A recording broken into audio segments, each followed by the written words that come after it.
Welcome to part 2 of Business Studies Principles of Management. As the whole subject is designed in the form of building a business, please check out part 1 for better understanding. Annie's restaurant has planned to conduct a training session to employees on guidelines of management. Joe was also invited as a good gesture. Lucy was the management trainer for the session. The purpose of this training session was to educate the restaurant staff on the principles of management to improve efficiency in decision making.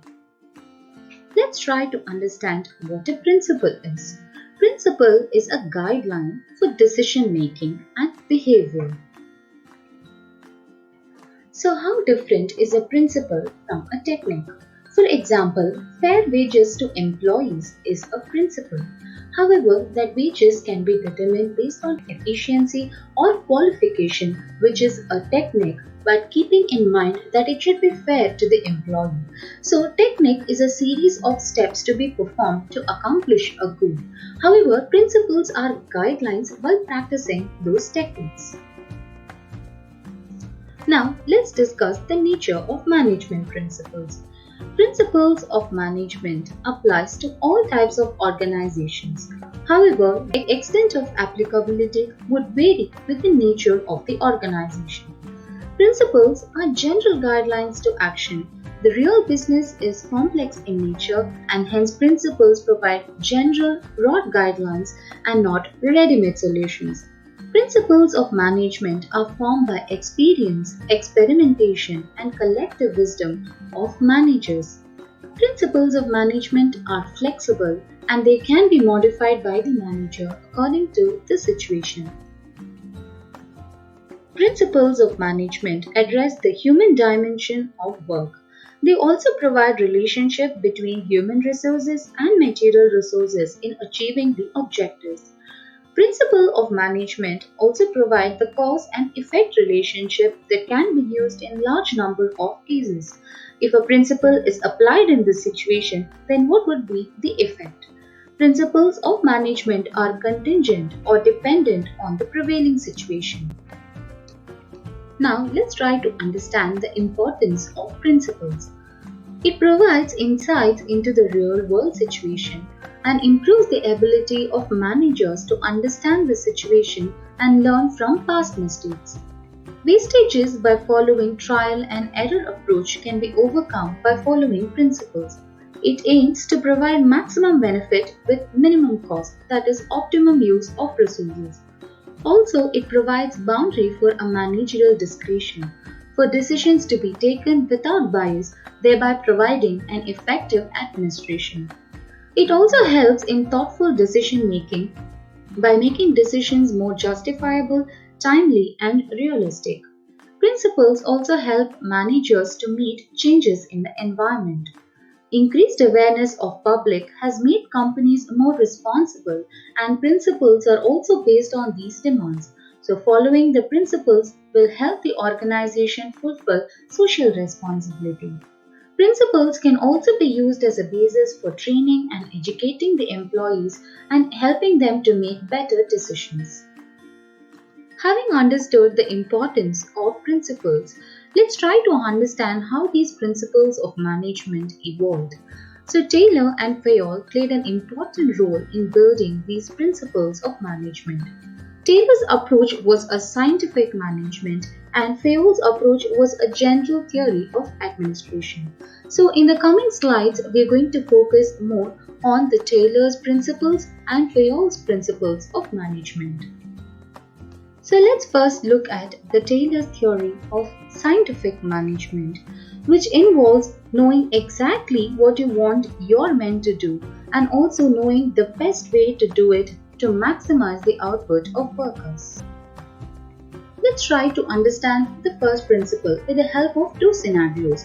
In scenario 1, the stock reorder level is decided by manager at his discretion, and in scenario 2, the stock reorder level is determined based on demand analysis and lead time analysis. So it was observed that scenario 2 was more efficient and it reduced the stock out risk. So this principle is science, not rule of thumb. Any decision taken based on study and experimentation is more efficient than decisions taken based on discretion without proper study. Managers are linked between owners and workers, so there should be a complete harmony between managers and workers, and management should also share the gains to the workers. So, this principle is harmony, not discord. There should be a complete cooperation between the labor and the management instead of individualism. So, competition should be replaced by cooperation. So, this is cooperation, not individualism. The success of any organization depends on the efficiency of employees. So, the efficiency can be improved by workers' training. Also, the employees should be scientifically selected and allocated work based on their capabilities. So, this is development of person to the greatest efficiency. Now, let's learn the techniques as laid down by Taylor after various experimentation. The first technique is functional foremanship. Taylor focused on improving the efficiency of foremen or the operational managers who are in direct relationship with the workforce. He listed down all the qualities of foremen and found that no single person could fit into all the qualities. So he devised functional foremanship. Under this technique, Taylor broadly divided foremen into two categories, one as planning in charge and a production in charge. Under planning in charge, there was instruction clerk to provide instruction to workers, route clerk to provide the route for production, time and cost clerk to provide the time and cost sheet, and disciplinarian to oversee discipline of workers. And under production in charge, there was speed boss for timely and accurate completion of job, gang boss to keep all the machine and tools ready for workers, the repair boss to ensure that the machine and tools are in working condition, and inspector to oversee the quality of work. So the worker will receive instructions from these two categories of foremen and ensure that the quality of output is maintained. The second technique is standardization and simplification. French fries across all branches of Annie's restaurant were of the same quality and taste. This was because a detailed process was documented to make sure fries are prepared in the same manner across all branches and quality is maintained. Hence, standardization is setting standard or benchmark for every business activity. A complex menu card with various customization options increased the waiting time of customers and reduced the efficiency. So when the restaurant decided to simplify the menu, they were able to serve more customers with better efficiency. So simplification is eliminating unnecessary diversity of products, thereby resulting in saving of cost and labor. Let's now learn the various work study techniques given by Taylor. We can see that there is a long queue before Annie's restaurant during peak hours. So the restaurant has to come up with the best way of doing a job during peak hours. This is referred to as a method study. The staff is tired walking to and from the storeroom. So the restaurant has to identify the movements that are unproductive and unnecessary, which will improve the efficiency and reduce the time taken to complete a job. This is referred to as motion study. To decide on the number of workers to be employed, it is necessary to determine the standard time taken to complete a job.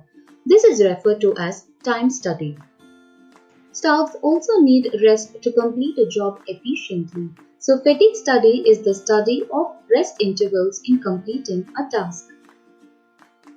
The last technique is Differential Pay System.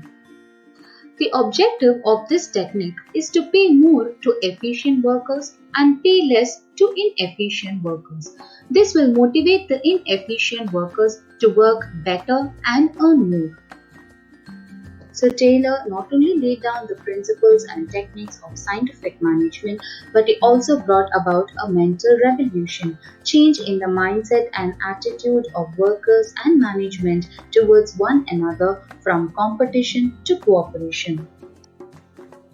Now let's discuss Fayol's principles of management. At Annie's restaurant, we can see that there is a separate department for finance, kitchen, cleaning, online order, and marketing. So the work is divided into small tasks and jobs, and trained employees who are competent to perform the job will be placed in each department. So this leads to better efficiency. So this principle is division of work. Division of work leads to specialization, and the intent of this principle is to produce more and better work for the same effort. So here we can see that there is a supplier who is offering a discount of 10% and also a credit period for 60 days to make the payment. However, the Annie's restaurant manager has only the authority to approve suppliers with credit period for 40 days. The second principle is authority and responsibility. In the above example, we can see that manager has to be given authority to approve the supplier with credit period of 60 days. He should also act responsibly. So there should be a balance between authority and responsibility. The third principle is discipline. Discipline is obedience to organizational rules. According to Fayol, discipline requires good superiors at all levels, clear and fair agreements, and judicious application of penalties. The sales manager gets instruction from finance department to give 5% discount and marketing department to give 10% discount on the same deal. Now, the finance manager is confused. In the above example, unity of command is violated. According to this principle, there should be one and only one boss for every individual employee. If an employee gets orders from two superiors at the same time, the principle of unity of command is violated. Annie's restaurant has two divisions, one for taking online orders and one for dine-in. Each division will have its own in charge, plans and execution resources. On no account the working of two divisions will overlap. This principle is unity of direction. Each group of activities having same objective must have one head and one plan. Every worker has an individual interest for working in a company. The company also has its own objectives. In all situations, the interest of the company will supersede the interest of individual. This principle is subordination of individual interest to general interest. So this principle of remuneration to employees specifies that overall pay and compensation should be fair to both employees and the organization. When there is a concentration of decision-making authority to only one person, it's called centralization. When there is a dispersal of decision-making to more than one person, it's called decentralization. In this principle of centralization and decentralization, Fayol specified that there needs to be a balance between subordinate involvement through decentralization and retention of final authority with managers through centralization. This is an organization chain of authority and communication from top to bottom and has to be followed by the managers and subordinates. This cannot be violated unless in case of emergencies. So for example, if employee 2 has to communicate with the president, he has to follow the chain. But in case of emergencies, he can use the gang plan to communicate to the president. This is the principle of scalar chain and has to be followed by the organization in a normal situation. In case of emergencies, the shortest route, also known as gang plank, can be used. This is the principle of order, which specifies that there should be a place for everything and everyone to maximize efficiency. All employees should be treated as fairly as possible and they should not be discriminated based on sex, caste or religion. This is principle of equity. Employee turnover should be minimized to increase organizational efficiency. This is stability of personnel principle. Workers should be encouraged to develop and carry out their plans for improvements. This is principle of initiative. Management should promote a team spirit of unity and harmony among employees. This is the last principle, E-Spirit D Corps.